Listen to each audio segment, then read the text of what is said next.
So we're at SMTAI 2019 in Chicago. I'm joined by Dave Trail from Critical Manufacturing. Hi, Dave. Hi. Can you give me the elevator pitch? An elevator pitch? Yeah. Okay, sure. I don't know how many floors we're going up, but you can choose that. All right, we'll keep it relatively brief. Yeah.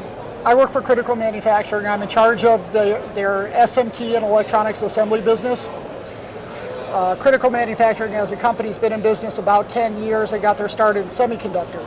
And they do a lot of business in medical and some other discrete assembly type operations. However, last year, ASM, which is the world's largest manufacturer of pick-and-place equipment, they invested in us, and it's been a good thing for our company ever since. It's given us access to a very large customer base through ASM. Also has given us a pretty strong foothold in the electronics assembly industry as a whole. And it's my responsibility to propagate that success within the industry. Okay, yeah. And it's been fun. It's been fun, you know. How did that change the company culture then? You know, having that kind of investment and, you know, change your company worldview overnight, probably, didn't it? Well, that's a good question, actually, because historically, what happens when a big equipment company invests in a software company, it goes okay for a little while, and then gradually the culture does change and gets absorbed into the equipment world. And, you know, a lot of people would think that selling into an industry. That's absolutely not true.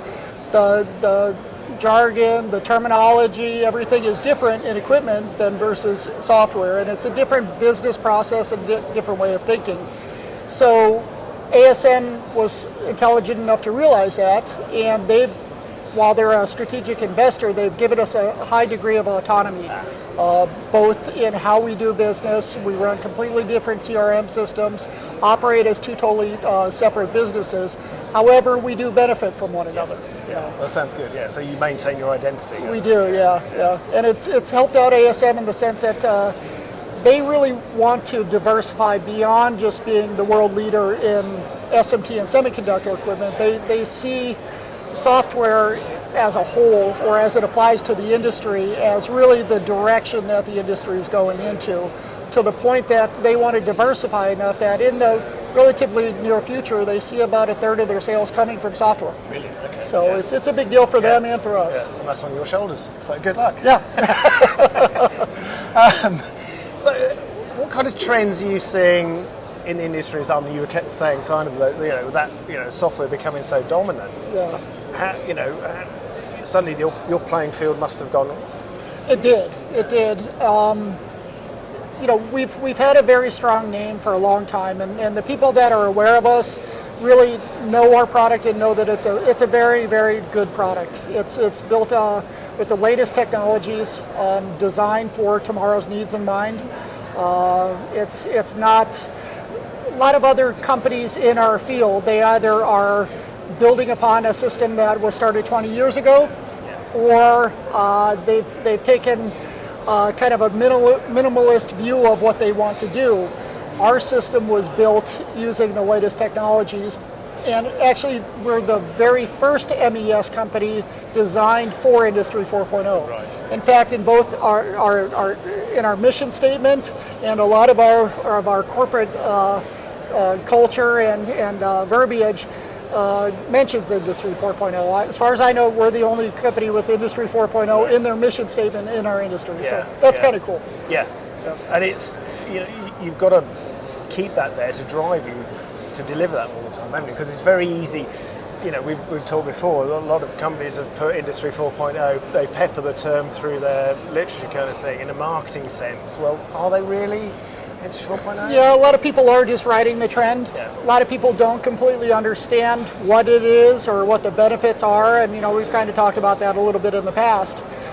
Critical Manufacturing does have a very good grasp of not only what the requirements for Industry 4.0 are, but also the benefits that you do get out of embracing the technology, or it's actually not a technology, a philosophy, if you will. So for you, it's not a horrendously hard sell into your customer base to put that. You don't have to be an evangelist for 4.0, selling is never easy, as you may or may not know. However, I think we do have a very good message. I think we have a very strong product and a very strong team of people, not only managing the product and the organization, but we have a very strong software team within the organization. Yeah. For a company of our size to have over 200 software design engineers, that's pretty strong. That is a lot, yeah. So, and what drives development? Is it purely listening to customers? Is it trying to see what, you've got a crystal ball kind of thing, where we're going to be in 2 years, let alone 5 years?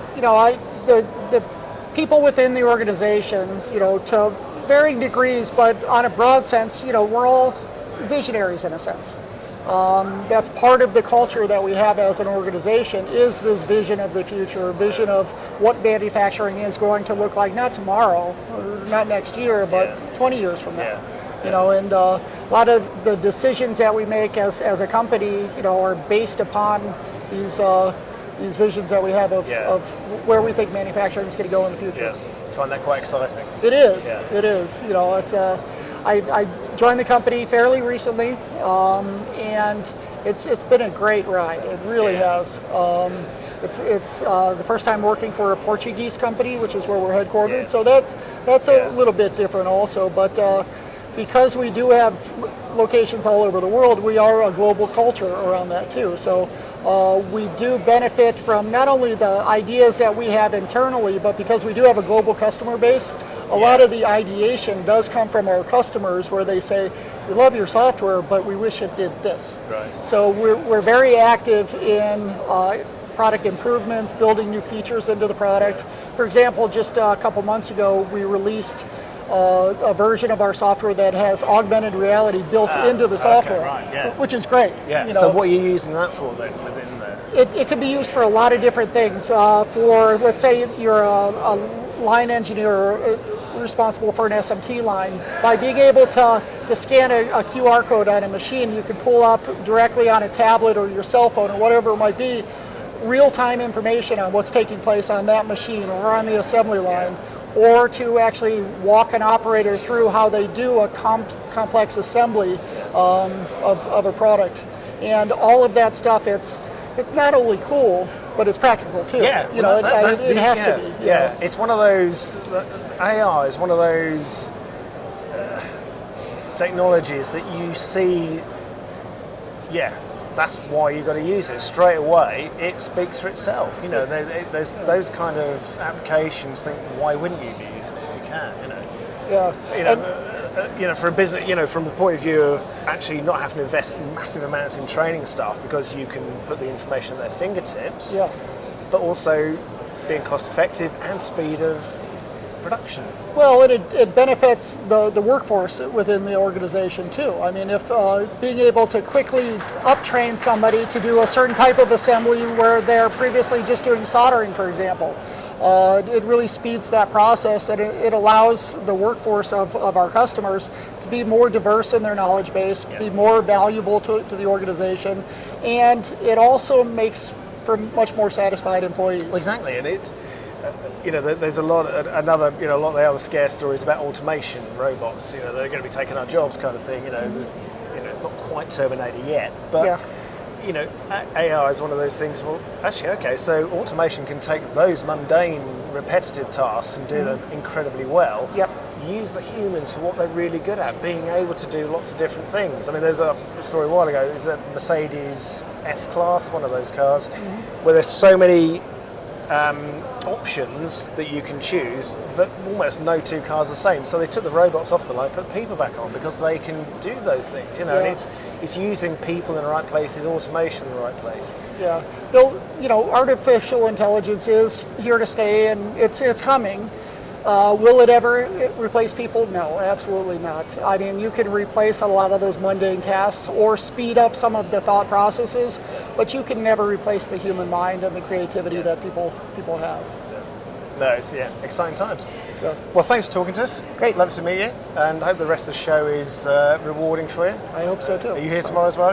No, just came here today. So we've stopped you seeing any of it. So. I came here just for you. Thanks a lot. Appreciate it.